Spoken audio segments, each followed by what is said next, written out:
Salut les amis, bienvenue dans cette nouvelle vidéo dans laquelle on va résoudre une équation faisant intervenir du ln. Trouver l'ensemble de définitions de l'équation. Puis, une fois qu'on a l'ensemble de définitions, on va trouver l'ensemble solution. Pourquoi on parle d'ensemble de définitions? Parce qu'ici on a des fonctions ln qui n'acceptent que des nombres strictement positifs à l'intérieur. Donc il y a vraiment deux étapes. Déjà trouver l'ensemble de définitions qui va permettre d'avoir les ln qui existent avec des nombres strictement positifs. Et ensuite, parmi ces nombres de l'ensemble de définitions, on va trouver l'ensemble solution. Donc très important de respecter ces deux étapes. On commence par construire l'ensemble de définitions et un élément x qui est dedans. On avait dit que l'on avait à l'intérieur des ln des nombres strictement positifs obligatoirement. Donc x carré moins 1 doit être strictement positif et 4x moins 1 aussi. Ce qui nous donne deux inéquations à résoudre, dont une inéquation du second degré, parce que la première avec le x carré c'est une inéquation du second degré, donc il faut bien prendre son temps, on va voir comment on fait. On factorise x carré moins 1 en x plus 1 fois x moins 1, parce qu'on a une identité remarquable qui est x carré moins 1 au carré, ce qui se factorise en x plus 1 fois x moins 1. Et pour l'autre, on passe le moins 1 de l'autre côté. On voit donc les racines du polynôme qui est en haut. X carré moins 1 a deux racines, plus 1 et moins 1. Pour un polynôme du second degré, on se rappelle l'allure de la courbe. Quand on a deux racines, qu'il y a annulation, eh bien pour un polynôme du second degré à coefficient dominant strictement positif, ici x carré moins 1, devant le x carré on a 1 strictement positif, eh bien on aura une allure de la parabole qui sera tournée vers le haut. Donc le tableau de signes, ça serait plus, moins, plus. Donc en gros, ça va être positif en dehors des racines. Et entre les racines, ça va être négatif. Très important de se rappeler de l'allure des polynômes du second degré. Notre fonction x carré moins 1, eh bien, a cette allure-là. Donc on voit qu'il va être positif avant moins 1, ou quand x est strictement inférieur à moins 1, et il redevient positif quand x est strictement supérieur à 1. On en conclut que si x carré moins 1 est strictement positif, c'est équivalent à x strictement inférieur à moins 1 ou x strictement supérieur à 1. Ce que l'on va traduire directement par des ensembles. Ça devient x appartient à moins l'infini moins 1 union 1 plus l'infini. Et pour l'autre inéquation, on passe 4 de l'autre côté en divisant, et là, comme il s'agit d'une division, on précise que 4 est strictement positif, ce qui justifie la conservation de l'inégalité, du sens de l'inégalité, parce que si on divise par un nombre strictement négatif, eh bien l'inégalité change de sens. Donc là, il faut vraiment faire attention quand on divise. On veut à la fois x appartenant à moins l'infini moins 1 union 1 plus l'infini et x strictement supérieur à 1 quart. Donc finalement, les x qui vont permettre d'avoir tout ça à la fois, ce sont les x qui sont strictement supérieurs à 1. Tout ceci est donc équivalent à x appartient à 1 plus l'infini ouvert en 1. Donc on est parti de x appartient à d, à la fin on trouve équivalent à x appartient à 1 plus l'infini, donc d est égal à l'intervalle 1 plus l'infini. Conclusion, pour l'ensemble de définitions, on trouve d égale 1 plus l'infini. On vient de terminer la première partie de l'exercice qui consiste à trouver l'ensemble de définitions. Maintenant, parmi ces x, qui sont dans 1 plus l'infini, on va trouver ceux qui vont nous permettre d'avoir vraiment l'équation résolue. Maintenant, on passe à l'ensemble solution de l'équation, et on pose x qui appartient à cet ensemble. On met le symbole équivalent, et puis on réécrit l'équation, et on rajoute et x appartient à d, parce qu'en mettant et x appartient à d, ça permet de garantir que l'on travaille dans l'ensemble de définitions, et on évite les solutions parasites. Mettre x appartient à d à toutes les lignes, ça permet de conserver l'équivalence, parce que si on ne met pas ça, si on n'a pas ce filtre, à la fin on peut se retrouver avec des x qui prennent des valeurs interdites, et à ce moment-là, ça ne fonctionne pas, on n'a pas l'équivalence, parce que l'équivalence, ça signifie que ce que l'on trouve à la fin fonctionne vraiment. Si à la fin je trouve x égale moins 5, on n'est pas dans l'ensemble de définitions, donc ça ne peut pas fonctionner.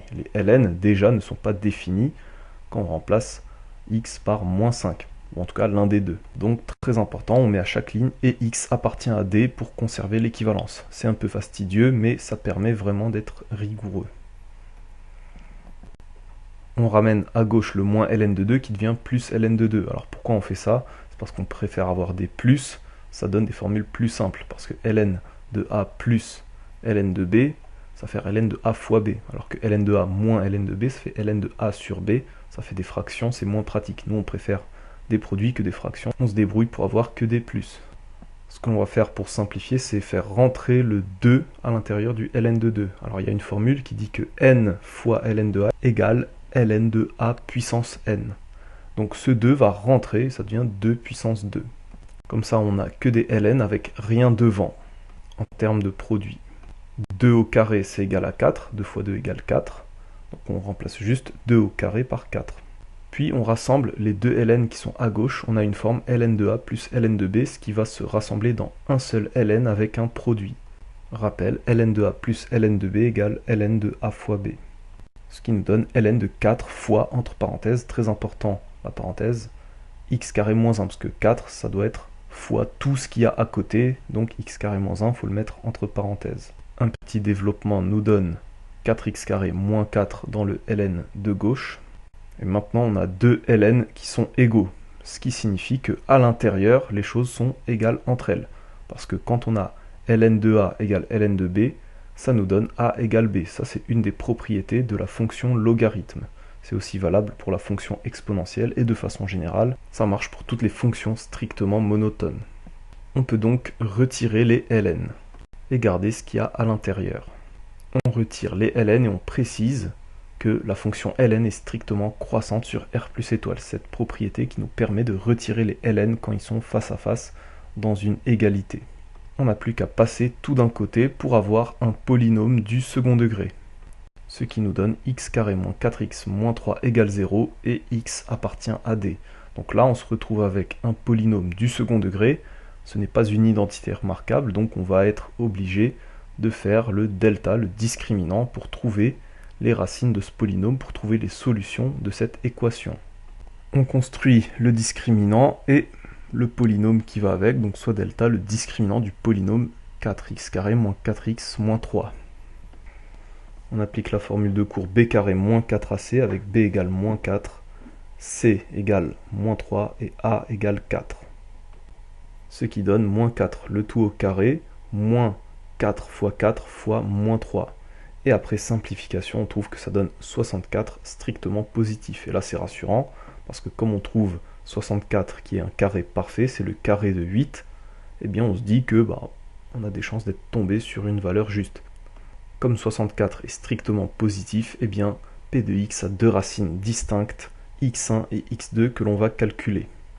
On applique la formule moins b plus racine de delta sur 2 fois a, ce qui donne moins 4, plus racine de 64 sur 2 fois 4, ce qui donne 4 plus 8 sur 8, puis 12 sur 8, et enfin on simplifie par 4 en haut et en bas, ça donne 3 demi.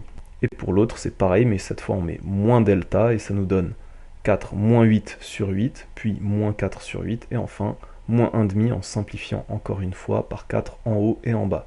Donc nos deux racines sont 3 demi et moins 1 demi.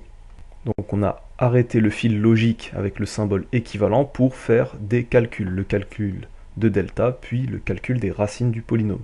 Maintenant on va reprendre l'équation, donc le fil logique, afin de conclure sur l'exercice. La dernière ligne que l'on avait écrite avant de faire delta, c'était 4x carré moins 4x moins 3 égale 0, et x appartient à d. Donc on reprend ici, et on reprend le symbole équivalent pour trouver l'ensemble solution de notre équation.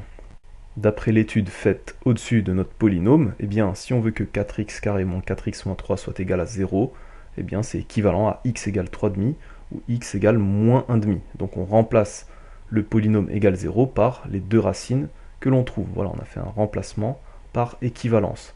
Et puis maintenant, le d, on remplace par 1 plus l'infini, l'intervalle. On va voir si les racines que l'on a trouvées se trouvent bien dans l'intervalle 1 plus l'infini, l'ensemble de définitions, parce que nous, on a le droit qu'à des x strictement supérieur à 1. Pour 3,5 c'est gagné, on a bien 3,5 qui est égal à 1,5, c'est strictement supérieur à 1, donc lui on le garde. Par contre, moins 1,5, pas de chance, il est inférieur ou égal à 1. Il n'est pas dans l'intervalle 1 plus l'infini, donc moins 1,5 n'est pas dans l'ensemble de définition de l'équation, et si on remplace x par moins 1,5, il y aura un des deux ln qui sera avec un nombre strictement négatif à l'intérieur, ou du moins inférieur ou égal à 0, ce qui est interdit.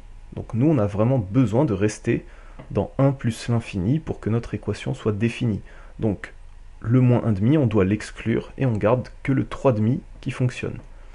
On a donc filtré nos solutions avec l'ensemble de définition, et il n'y a que 3,5 qui fonctionne, et maintenant on n'est plus obligé de mettre et x appartient à D, parce que 3,5 appartient vraiment à D, c'est bon, il est dans l'ensemble de définition. Pour résumer, parmi nos solutions potentielles 3,5 et moins demi, la seule qui fonctionne vraiment c'est 3,5, et donc l'ensemble solution de l'équation, c'est l'ensemble qui ne contient que l'élément 3,5, donc S égale 3,5 entre accolades. Cette vidéo est maintenant terminée, j'espère qu'elle vous a plu, qu'elle vous a permis de bien comprendre ce type d'exercice, et si c'est le cas, laissez un pouce bleu, abonnez-vous à la chaîne, et laissez-moi en commentaire ce que vous avez pensé, vos remarques, vos suggestions, vos appréciations, et sur ce, je vous souhaite une excellente progression en maths, ciao.